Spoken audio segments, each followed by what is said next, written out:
नए कृषि कानूनों को लेकर विरोध का दौर थमने का नाम नहीं ले रहा है। समूचा विपक्ष जहां इस आंदोलन में किसानों के साथ खड़ा है, तो वहीं राष्ट्रीय लोकदल पार्टी ने भी जिले जिले में महापंचायत कर किसान आंदोलन के लिए समर्थन जुटाना शुरू कर दिया है। आगरा में अकोला स्थित चौधरी चरण सिंह महाविद्यालय चाहरबाटी में राष्ट्रीय लोकदल पार्टी के तत्वाधान में आयोजित महापंचायत में संगठन के राष्ट्रीय उपाध्यक्ष जयंत चौधरी ने किसानों का आह्वान किया।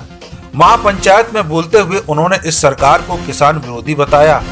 उन्होंने देश में किसानों की दुर्गति की चर्चा करते हुए कहा कि पूरे तरीके से इसके लिए देश और प्रदेश की सरकारें ही जिम्मेदार हैं। बातों ही बातों में उन्होंने 2019 के चुनाव में हुई भूल का भी जिक्र किया और आने वाले 2022 के विधानसभा चुनाव के दौरान उसे सुधारने की अपील भी की। किसान नेता जयंत चौधरी ने कहा कि जिस प्रकार से सरकार आज हर मोर्चे पर विफल साबित हो रही है, आने वाले चुनाव में जनता इसका हिसाब लेगी।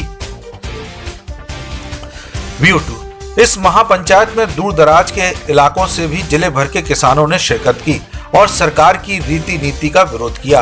कार्यक्रम के दौरान राष्ट्रीय लोकदल युवा के राष्ट्रीय उपाध्यक्ष ब्रजेश चाहर ने कहा कि यह तीनों बिल सरकार को वापस लेने ही चाहिए, जिससे कि किसानों के साथ न्याय हो सके। कार्यक्रम के दौरान कई नेताओं ने किसान आंदोलन से प्रभावित होकर राष्ट्रीय लोकदल पार्टी की सदस्यता ग्रहण की।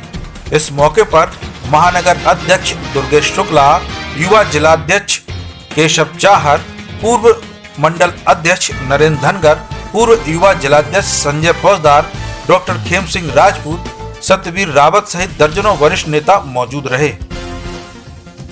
देखिए, सुना जाए क्या कहेंगे? इन्होंने कहा राकेश से मन से कहा था, उन्होंने कहा जब मन से गलती होगी तो सारी बात माफ हो जाती है। हमारे यहाँ समाज में हमेशा ये धारणा रही है गलतियाँ सबसे होती है, सुधार कैसे होगा? हम ये है कि आप एक पुराने व्यवस्था को तहस नहस करके सुधार बता रहे, तहस नहस करके सुधार नहीं होता, सुधार धीमे धीमे होता है, रिफॉर्म की जरूरत है। लेकिन आपको लोगों की राय लेनी चाहिए, ना अपने हाउस में चर्चा होने दी, ना आज किसान सड़क पे उनकी बात आप मान रहे हो। कोई जबरदस्ती तो कानून नहीं थोपा जा सकता ना। हम दो हमारे दो की बात सामने आ रही है, कौन है हम दो हमारे दो? सीधी सीधी बात है, जो दो उद्योगपति और दो प्रधानमंत्री और गृह मंत्री। धन्यवाद।